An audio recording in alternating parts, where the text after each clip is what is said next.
The smell of cordite hung in the humid night air as Sergeant John Basilone crouched low in the foxhole, his fingers white-knuckled around the handles of his water-cooled Browning machine gun.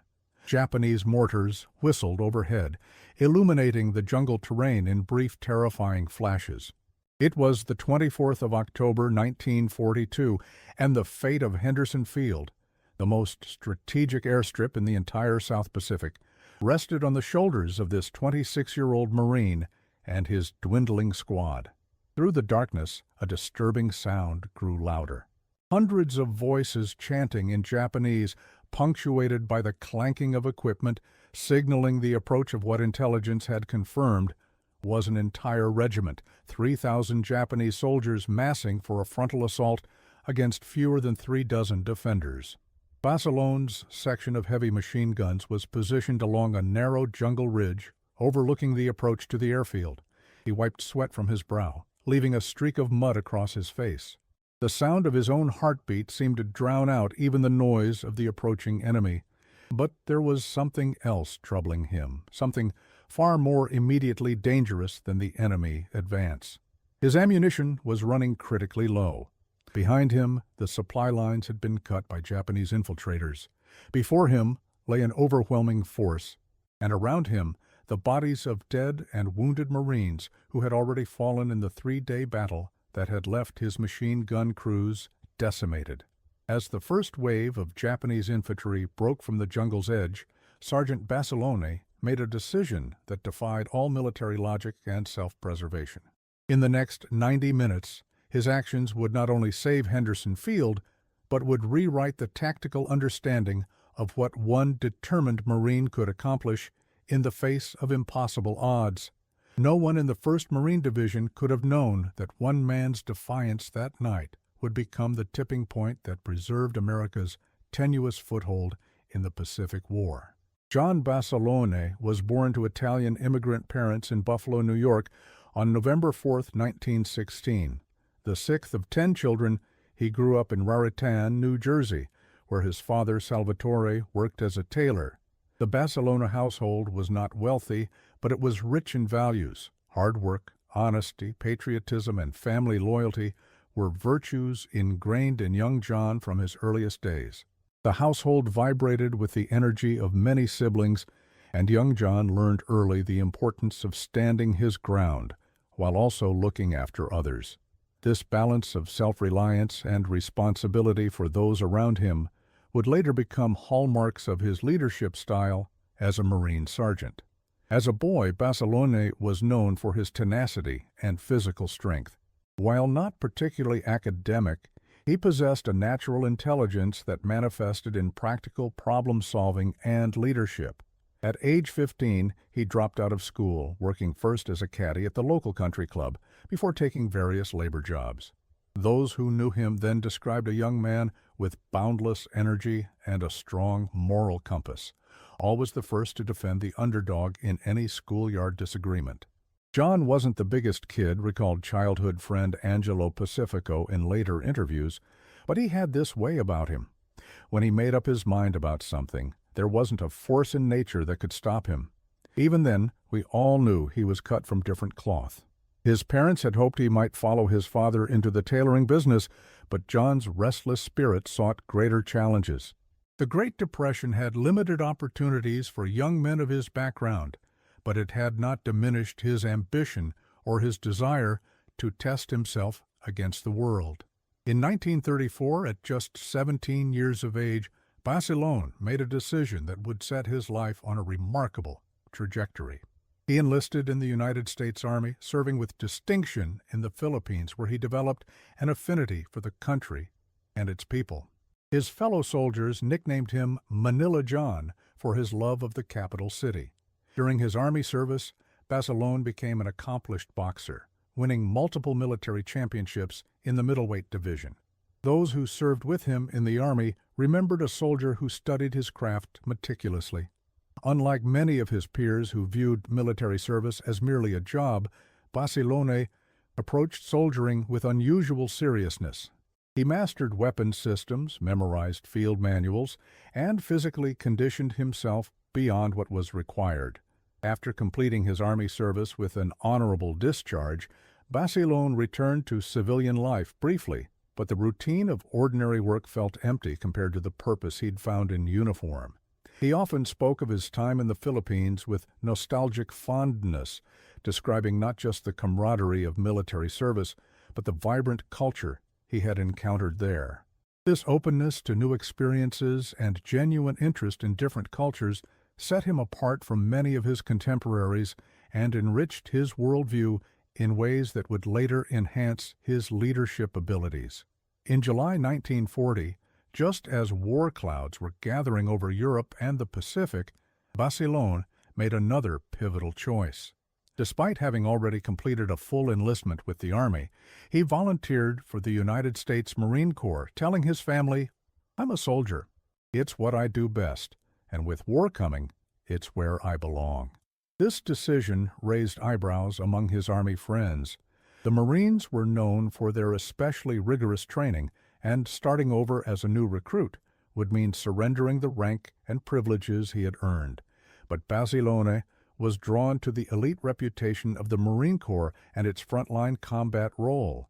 Within months of his enlistment, he had distinguished himself in basic training and begun to rise through the enlisted ranks.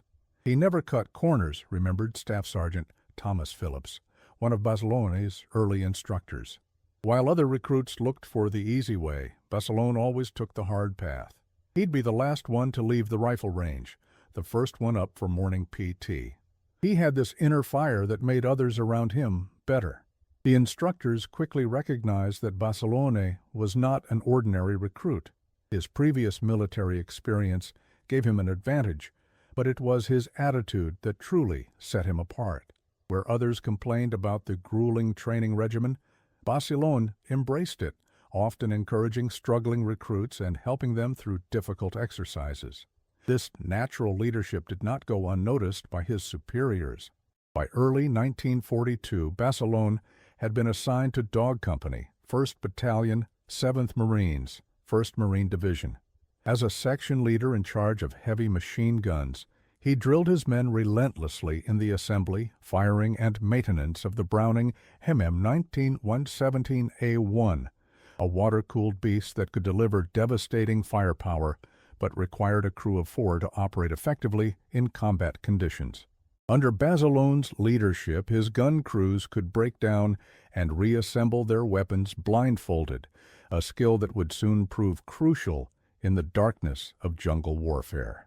He developed innovative training exercises, creating obstacle courses where his men had to carry the heavy machine guns and tripods through difficult terrain, simulating combat conditions they might face. He emphasized ammunition conservation, teaching gunners to fire in controlled bursts rather than wasting rounds on sustained fire when unnecessary. Most importantly, he instilled in his men the critical importance of teamwork. A machine gun crew functioned effectively only when each member executed his role with precision.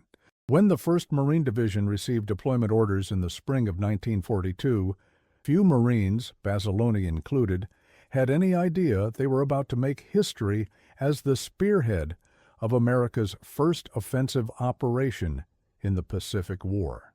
The Solomon Islands campaign represented a dramatic strategic pivot in World War II. Since December 7, 1941, the war in the Pacific had been a story of unbroken Japanese advances and Allied retreats. The Imperial Japanese Navy and Army had swept across Southeast Asia and the Western Pacific with stunning speed, capturing the Philippines, Singapore, Indonesia, and numerous island groups while pushing ever closer to Australia. By summer 1942, the situation had grown critical. Japanese forces had established a major base at Rabaul on New Britain and begun constructing an airfield on the island of Guadalcanal in the southern Solomons. This airfield would allow Japanese bombers to threaten Allied shipping lanes to Australia, potentially cutting off the continent from American support. The strategic geography of the Solomon Islands created a natural funnel for military operations. The island chain stretched southeast from Bougainville toward Australia, creating what would become known as the Slot. a navigational channel that Japanese naval forces used nightly to transport troops and supplies. Control of Guadalcanal would give the Allies a strategic position to interdict this vital Japanese supply line while securing their own route to Australia. Admiral Ernest King, the combative commander-in-chief of the United States Fleet, recognized this danger and advocated for an immediate counterstrike. Despite the protests of Army planners who considered the Pacific a secondary theater to Europe, King convinced President Franklin Roosevelt that America needed a victory in the Pacific to boost morale and stem the Japanese tide. The operation was codenamed Watchtower, though many who planned it used the more appropriate nickname Shoestring to describe the hastily assembled invasion force and minimal logistical support. Major General Alexander Vandegrift, commanding the 1st Marine Division, was given just 5 weeks to prepare his men for what would be the first American amphibious assault of the war. The planning phase was fraught with challenges. Accurate maps of Guadalcanal were virtually non-existent, with some areas marked simply as unexplored. Intelligence on Japanese strength was incomplete. Equipment suitable for jungle warfare was in short supply. Yet, despite these obstacles, the Marines prepared with characteristic determination, improvising solutions to problems as they arose. On August 7, 1942, 19,000 Marines of the 1st Division landed on Guadalcanal and the smaller islands of Tulagi, Gavutu, and Tanambago. The initial landings met light resistance, and by the following day, the Marines had seized the unfinished airfield, which they promptly renamed Henderson Field in honor of Major Lofton Henderson, a Marine aviator killed at Midway. The Japanese, however, had no intention of surrendering this strategic position without a fight. Within days, they launched a series of counterattacks. On August 8th and 9th, Japanese cruisers and destroyers struck the Allied naval force off Savo Island, sinking 4 heavy cruisers and forcing the American transport ships to withdraw with half their supplies still aboard. Suddenly, the Marines on Guadalcanal found themselves in a precarious position, cut off from regular resupply with just 17 days of rations and only 4 days of ammunition. "We were alone and surrounded," recalled Colonel Merrill Twining, operations officer of the 1st Marine Division. "We had to defend an airfield with limited ammunition against a determined enemy who outnumbered us and controlled the seas around us. At night, Japanese destroyers would shell our positions with impunity.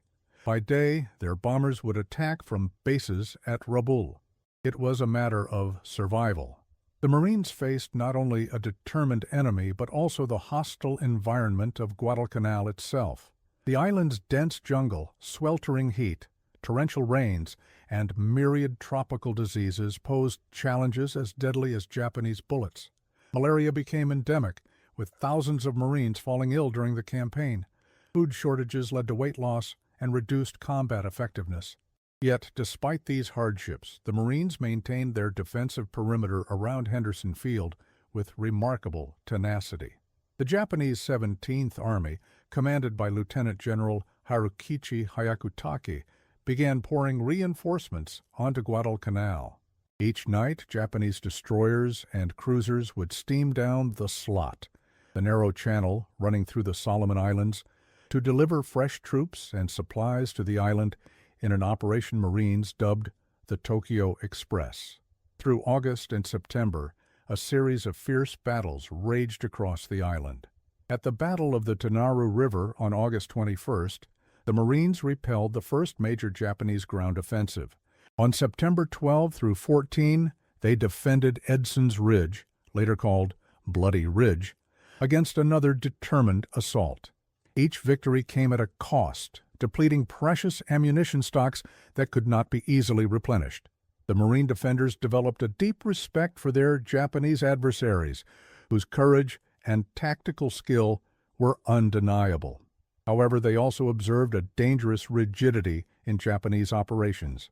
Enemy attacks, while fierce, often followed predictable patterns and lacked flexibility when initial plans went awry. The Marines, in contrast, adapted quickly to changing battlefield conditions, developing improvised tactics suited to the jungle environment. By October 1942, the situation had reached a critical phase. The 1st Marine Division had been reinforced by the arrival of the 7th Marines, including Basiloni's battalion. But the Japanese had also significantly strengthened their forces. General Hyakutake had assembled 17,000 soldiers for what he planned as the decisive battle to recapture Henderson Field. The Japanese plan called for a massive three-pronged attack. Lieutenant General Masao Maruyama would lead the main force of 7,000 elite troops from the Sendai Division in an attack from the south, while smaller forces would strike from the east and west. If successful, this coordinated assault would overwhelm the Marine defenders and return control of the vital airfield to Japanese hands. For the Marines defending the perimeter around Henderson Field, the odds were daunting. They were outnumbered and facing an enemy known for fanatical bravery and willingness to die rather than surrender. Most critically, they faced a severe shortage of ammunition, especially for the heavy machine guns that formed the backbone of their defensive fire plan. Intelligence reports had warned of the impending Japanese offensive, but even with this foreknowledge, the Marines could do little to improve their supply situation. Every available round of ammunition had been distributed to frontline units with minimal reserves held back. Machine gun crews were instructed to maintain strict fire discipline, engaging only when they had clear targets and could deliver effective fire. The Marines knew that once an attack began in earnest, their ability to respond would depend entirely on making every bullet count. The stage was set for one of the most dramatic confrontations of the Pacific War, one that would test the limits of human endurance and courage. As darkness fell on October 24, 1942, Sergeant John Basilone positioned his men along a narrow section of Jungle Ridge, southwest of Henderson Field. His position was part of the thin defensive line established by Lieutenant Colonel Louis Chesty Puller, commanding the 1st Battalion, 7th Marines. Intelligence had warned that a major Japanese attack was imminent, and Puller had deployed his forces to cover the most likely avenues of approach. The terrain favored the defenders in some respects. The ridge offered good fields of fire into the valleys below, where attacking forces would be exposed as they approached. Dense jungle on the flanks channeled enemy movement along predictable routes. However, the same jungle provided cover for infiltrators who might work their way around the Marine positions, and the darkness would reduce the effectiveness of the defenders' fire.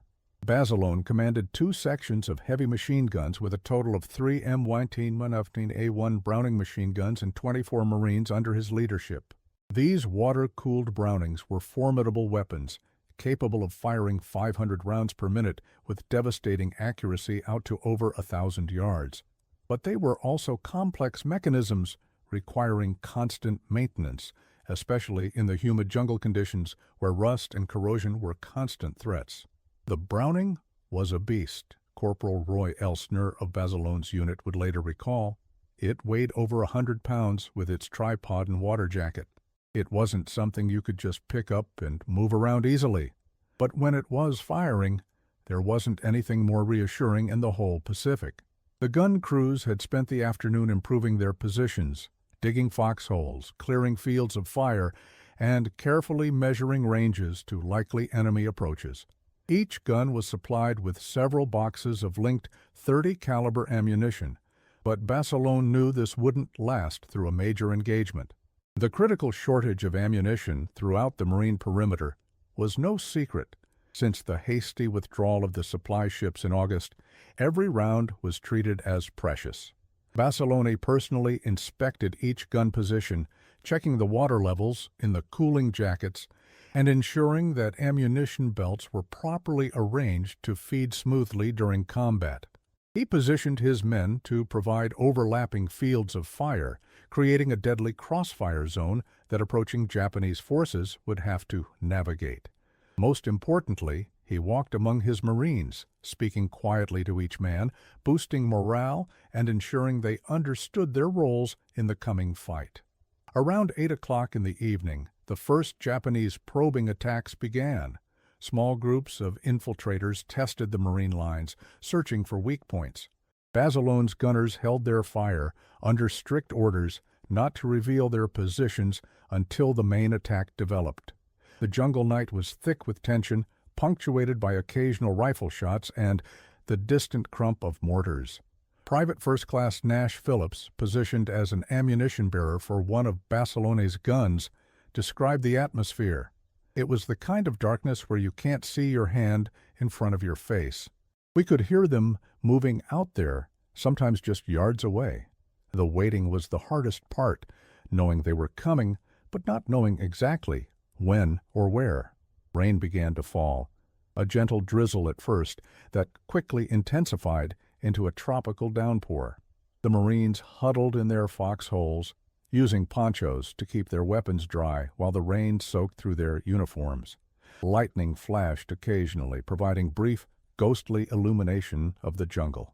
The rain offered some tactical advantages. It would dampen sound and reduce visibility for both sides, but it also raised concerns about weapons reliability and footing on the increasingly muddy slopes. At approximately 10:30, the Japanese unleashed a massive artillery and mortar barrage across the Marine positions. Shells crashed through the jungle canopy, showering the defenders with deadly shrapnel and splintered trees. The barrage was followed immediately by the main infantry assault, as thousands of Japanese soldiers charged forward, screaming "Banzai!" and firing as they came. Basilone's machine guns opened fire, their distinctive deep bark cutting through the chaos of battle. Tracer rounds carved glowing arcs through the darkness, cutting down waves of attacking infantry. But the Japanese kept coming, using their superior numbers to maintain pressure across the entire defensive line. Private Robert Leckie, serving in another sector of the perimeter, later wrote, "The Japanese came on in suicidal waves. They didn't seem to care how many fell. They just kept coming. It was like trying to hold back the tide with a broom." For 2 hours, Basilone moved between his gun positions, adjusting fields of fire, helping to clear jams, and rotating gun crews to maintain maximum effectiveness. Despite the intensity of the Japanese attack, his section was holding its ground. But a critical problem was developing. They were running dangerously low on ammunition. The sustained rate of fire necessary to repel the Japanese attacks was consuming ammunition at an alarming rate. The standard combat load for each machine gun, several thousand rounds, would normally be sufficient for an extended engagement, but the ferocity and duration of the Japanese assault was pushing the guns to their limits. Basilone ordered his men to fire in controlled bursts rather than continuous streams, but even with this conservation measure, the supply was dwindling rapidly. Under normal combat conditions, fresh ammunition would be brought forward from battalion supply points. But the Japanese had infiltrated behind the Marine lines, cutting off the normal resupply routes. Without ammunition, the machine guns would fall silent, and without their firepower, the thin defensive line would certainly collapse. It was at this moment, with the battle hanging in the balance, that Sergeant John Basilone made the decision that would earn him the Medal of Honor and change the course of the battle. Shortly after midnight, the situation reached crisis point. The center gun in Basilone's section had been knocked out by a direct hit from a Japanese mortar, killing 2 Marines and wounding 3 others. The remaining 2 guns were running critically low on ammunition, with less than 5 minutes of sustained fire remaining in their reserves. Japanese infantry were massing for another major push, clearly visible in the flashes of artillery fire. If they broke through at this point, they would have a direct path to Henderson Field less than a mile away. The consequences of such a breakthrough would be catastrophic, not just for the Marines on Guadalcanal, but potentially for the entire Allied strategy in the Pacific. Basilone assessed the situation with remarkable clarity despite the chaos surrounding him. The nearest ammunition supply point was approximately 200 yards behind their position, across open ground now swept by Japanese fire and likely infiltrated by enemy troops. Battalion headquarters had been unable to dispatch ammunition carriers due to the intensity of the fighting across the entire perimeter.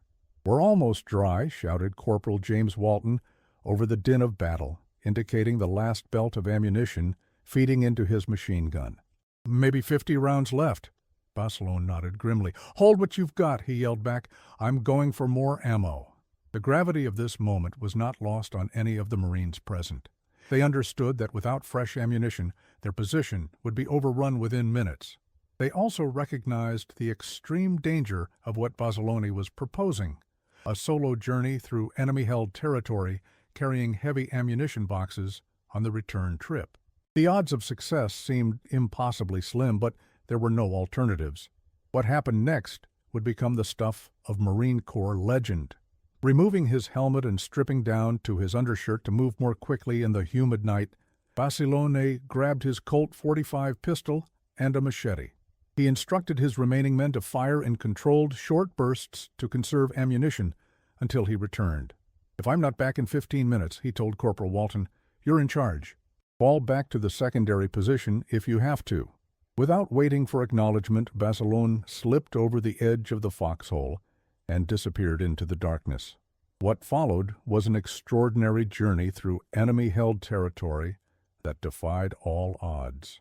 Moving with the stealth and speed honed from months of jungle combat, Barcelone navigated by instinct through the tangled undergrowth. Twice he encountered Japanese infiltrators, the first, a 3-man patrol he avoided by freezing in place as they passed within feet of his position, the second, a lone soldier whom Barcelone was forced to kill with his machete when evasion proved impossible. The rain, which had briefly subsided, began again in earnest, turning the jungle floor into a treacherous mix of mud and decomposing vegetation. Barcelone slipped several times, but maintained his orientation through the darkness, guided by occasional flares that illuminated the sky over the main battle area. After 10 minutes of heart-pounding navigation, he reached the ammunition supply point, a sandbagged bunker manned by a skeleton crew of supply personnel and walking wounded who had been pressed into service. "I need belts for the heavies," Barcelone gasped, his undershirt soaked with sweat and mud. "Ridge position is almost dry." Gunnery Sergeant Frank Judd, the supply chief, stared at him in disbelief. "You came through from the ridge? Alone?" "No time," Barcelone cut him off. "Need at least 6 belts per gun, 2 guns operational." Judd quickly organized the ammunition. 12 belts of linked .30 caliber rounds, each containing 250 rounds, weighing approximately 90 pounds in total. This was far more than one man could reasonably carry, especially over difficult terrain under enemy fire. Without hesitation, Barcelone draped 6 belts across his shoulders and took the remaining 6 in his arms. The weight was crushing, but there was no alternative. No one else could be spared from the supply point, which was itself under sporadic attack. "You'll never make it with all that," Judd protested. Barcelone managed a grim smile. "Watch me." The return journey was even more harrowing than the outbound trip. The weight of the ammunition slowed Barcelone considerably, forcing him to follow a more direct route rather than the stealthy path he had taken earlier. This exposed him to enemy fire on several occasions. The physical strain was immense. Each ammunition belt weighed approximately 15 pounds, and the combined load of 90 pounds would challenge even the strongest Marine under ideal conditions. In the dark, rain-soaked jungle, navigating uneven terrain while remaining alert for enemy troops, it was a superhuman effort.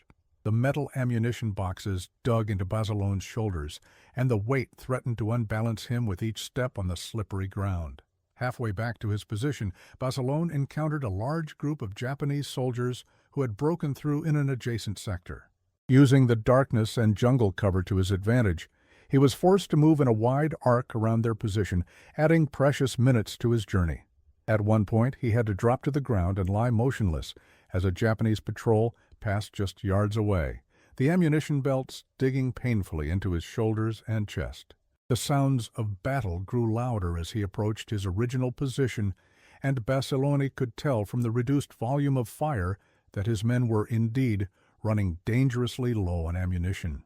Using the noise of combat as cover, he made the final approach calling out a prearranged signal to avoid being shot by his own men in the darkness. When Basilone finally emerged from the jungle near his machine gun position, he was met with a desperate situation. One of his 2 remaining guns had fallen silent, its ammunition completely exhausted. The other had just 3 belts left and was firing single rounds at select targets to conserve what remained. The Japanese, sensing the diminished firepower, were pressing forward with renewed determination. Despite his exhaustion, Basilone moved with efficient urgency. He distributed ammunition to both guns and personally manned the silent weapon, rapidly clearing a jam that had developed from the gun's overheated barrel.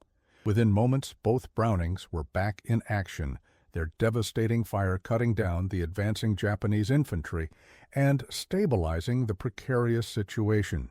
But Basilone knew that even this resupply wouldn't last through the night at the rate of fire needed to hold their position. Without hesitation, he prepared for a second ammunition run. "I need 2 volunteers," he called out, looking at his exhausted men. Private First Class Nash Phillips and Private Henry Tate immediately stepped forward. "Same drill as before," Basilone explained. "We move fast, stay low, and bring back everything we can carry." This time, the 3 Marines made the perilous journey to the supply point and back, each laden with ammunition belts. The additional firepower proved decisive.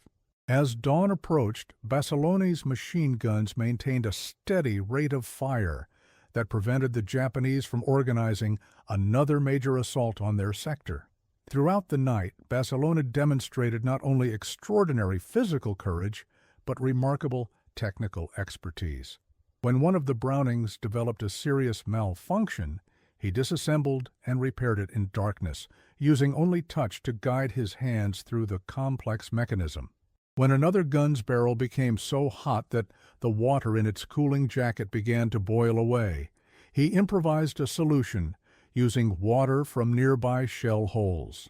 Most importantly, he maintained the morale of his men through personal example and unwavering determination.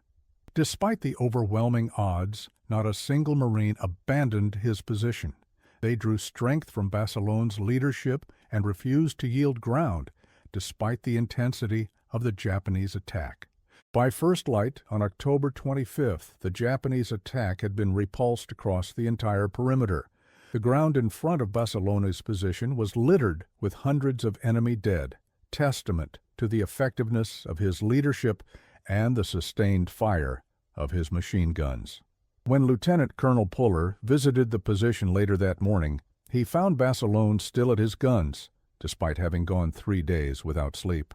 His hands were severely burned from handling the overheated barrels of the Brownings, which he had been forced to operate without asbestos gloves after the original gunners had been killed or wounded. "How did you keep those guns firing through the night?" Puller asked, surveying the extraordinary scene of carnage before them. "Necessity, sir," Basilone replied simply. "We couldn't afford to lose this position." Puller nodded, understanding the understatement that masked extraordinary heroism. "The regiment owes you a debt, Sergeant. Hell, the whole division does." What Basilone and his fellow Marines didn't know at that moment was that they had just participated in the decisive engagement of the Guadalcanal campaign. General Maruyama's attack had been the Japanese High Command's primary effort to retake Henderson Field. Its failure broke the back of Japanese offensive capabilities on the island and marked the beginning of the end of their presence there. In the aftermath of what became known as the Battle for Henderson Field, the grim accounting began. American casualties were heavy, 67 killed and 155 wounded. But Japanese losses were catastrophic. Over 3,000 Japanese soldiers perished in the failed assault, effectively destroying the combat capability of the Sendai Division, one of Japan's most experienced infantry formations. Intelligence officers later determined that Basilone's sector had faced the main Japanese attack. His 2 machine guns had accounted for confirmed kills of at least 38 Japanese soldiers, with estimates of the total exceeding 100. More significantly, by preventing a breakthrough at the critical juncture of the Marine perimeter, Basilon's actions had saved hundreds of American lives and preserved Henderson Field, without which the entire American position on Guadalcanal would have been untenable. The mathematics of victory were written in Basilon's extraordinary ammunition retrieval. Without those thousands of rounds delivered at the crucial moment, the Japanese breakthrough would have been inevitable. His single act had proven the battle was winnable, even against overwhelming odds. For his extraordinary heroism that night, Sergeant John Basilone would be awarded the Medal of Honor, becoming the first enlisted Marine in World War II to receive America's highest military decoration. The official citation for Basilone's Medal of Honor reads, "For extraordinary heroism and conspicuous gallantry in action against enemy Japanese forces above and beyond the call of duty, while serving with the 1st Battalion, 7th Marines, 1st Marine Division in the Lunga area, Guadalcanal, Solomon Islands on October 24th and 25th, 1942. While the enemy was hammering at the Marines' defensive positions, Sergeant Basilone, in charge of 2 sections of heavy machine guns, fought valiantly to check the savage and determined assault. In a fierce frontal attack with the Japanese blasting his guns with grenades and mortar fire, one of Sergeant Basilone's sections with its gun crews was put out of action, leaving only 2 men able to carry on. Moving an extra gun into position, he placed it in action, then, under continual fire, repaired another and personally manned it, gallantly holding his line until replacements arrived. A little later, with ammunition critically low and the supply lines cut off, Sergeant Basilone, at great risk of his life and in the face of continued enemy attack, battled his way through hostile lines with urgently needed shells for his gunners, thereby contributing in large measure to the virtual annihilations of a Japanese regiment. His great personal valor and courageous initiative were in keeping with the highest traditions of the U.S. Naval Service. The medal was formally presented to Basilone by Major General Alexander Vandegrift on May 21, 1943, in a ceremony in Australia where the 1st Marine Division had been withdrawn for rest and recuperation after the grueling Guadalcanal campaign. During the medal presentation ceremony, Basilone stood awkwardly at attention, uncomfortable with the attention focused on him. When General Vandegrift placed the blue ribbon with the 5-pointed star around his neck, Basilone maintained his military bearing, but those who knew him well could see his discomfort at being singled out for recognition. In his mind, he had simply done what any Marine would have done in the same circumstances. The aftermath of the battle for Henderson Field transformed the strategic situation on Guadalcanal. Though fighting would continue for 3 more months, the initiative had definitively shifted to American forces. The Japanese, their offensive capabilities shattered, and their supply lines under constant attack from Allied aircraft operating from Henderson Field gradually withdrew their remaining troops from the island. On February 9, 1943, American forces secured the final Japanese positions, ending the campaign that had cost more than 7,000 American and 25,000 Japanese lives. Guadalcanal marked the first time in the Pacific War that the Japanese had been forced to abandon a major base, a psychological turning point that reverberated throughout both nations. For Sergeant John Basilone, the Medal of Honor brought unexpected consequences. In June 1943, he was ordered back to the United States to participate in war bond tours.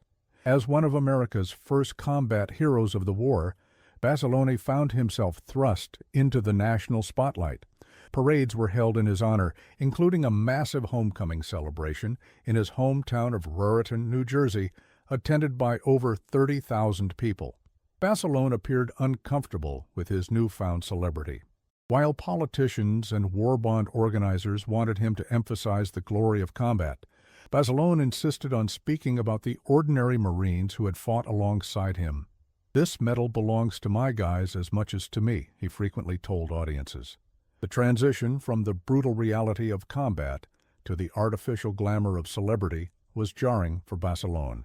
He struggled to reconcile the public's idealized vision of heroism with the grim reality of what he had experienced on Guadalcanal. In private moments, he confided to family members that he felt like an imposter, that the real heroes were those who had died and would never return home. After months of war bond tours, Basilone made an extraordinary request that stunned his superiors. He asked to return to combat duty. Despite being offered a commission as an officer and a comfortable stateside posting, Basilone was determined to rejoin his fellow Marines in the Pacific. "I'm a plain soldier," he explained. "I belong at the front with my men." Military officials were reluctant to risk America's most celebrated Marine in combat again. The propaganda value of having the Medal of Honor recipient touring the home front was considerable, and his death in combat would be a significant blow to morale. But Basilone was insistent, arguing that his experience was needed at the front, where it could save Marine lives. In December 1944, Basilone got his wish. Assigned to Charlie Company, 1st Battalion, 27th Marines, 5th Marine Division, he began training for the invasion of Iwo Jima. Before departing for combat, Basilone married Marine Sergeant Lena May Riggi in a ceremony in Arlington, Virginia, on July 26, 1944. The wedding was a brief moment of personal happiness in a life increasingly defined by duty and sacrifice. The couple had only a short honeymoon before Basilone returned to training his new machine gun section for the upcoming invasion. Though he never explicitly stated it, those close to him sensed that Basilone had a premonition he would not return from his next combat deployment. On February 19, 1945, Sergeant John Basilone landed on the volcanic black sand beaches of Iwo Jima with the first assault waves. Within hours of landing, he single-handedly destroyed a Japanese blockhouse that had been pinning down his entire company, then led a Marine tank through a minefield while under intense enemy fire.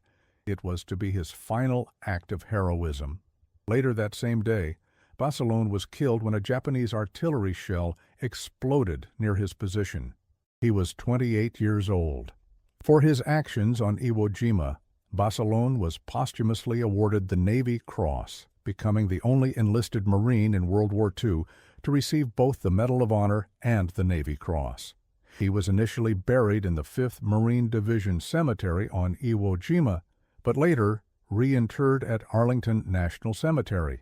In December 1945, the Navy commissioned the USS Basilone, a destroyer named in his honor.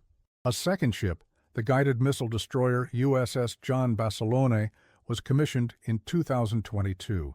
Numerous streets, buildings, bridges, and memorials across America bear his name, ensuring that the legacy of Manila John Basilone endures. But perhaps the most meaningful tribute comes from the Marines who served with him. In the words of Private First Class Nash Phillips, who survived the hellish night on Guadalcanal, Basilone had a machine gun on the go for 3 days and nights without sleep, rest, or food. He was in a good emplacement and causing the Japanese lots of trouble, not only firing his machine gun, but also using his pistol. He didn't win the Medal of Honor because he killed a lot of Japanese soldiers, but because he saved a lot of American lives. The battle for Henderson Field highlighted an aspect of combat often overlooked in military histories: the critical importance of ammunition resupply in determining battlefield outcomes. While strategic plans and tactical maneuvers receive most of the attention, battles are ultimately won or lost based on the ability to maintain fire superiority at crucial moments. The Japanese forces on Guadalcanal found this lesson particularly bitter. Their sophisticated plan for recapturing Henderson Field faltered not just because of Marine resistance, but because their own supply situation had become increasingly desperate. Japanese soldiers were reduced to half rations by late October, and ammunition shortages forced many units to rely on bayonet charges rather than firepower. In contrast, the Marines, despite their own severe supply constraints, developed innovative methods for maximizing available resources. Artillery units carefully rationed shells for the most threatening targets. Rifle squads employed fire discipline, engaging only when they had clear shots. And machine gun teams like Barcelone's maintained detailed fire plans that covered likely enemy approaches while conserving ammunition. These lessons were not lost on American military planners. The difficulties of supplying Guadalcanal led directly to improved logistical systems in later Pacific campaigns.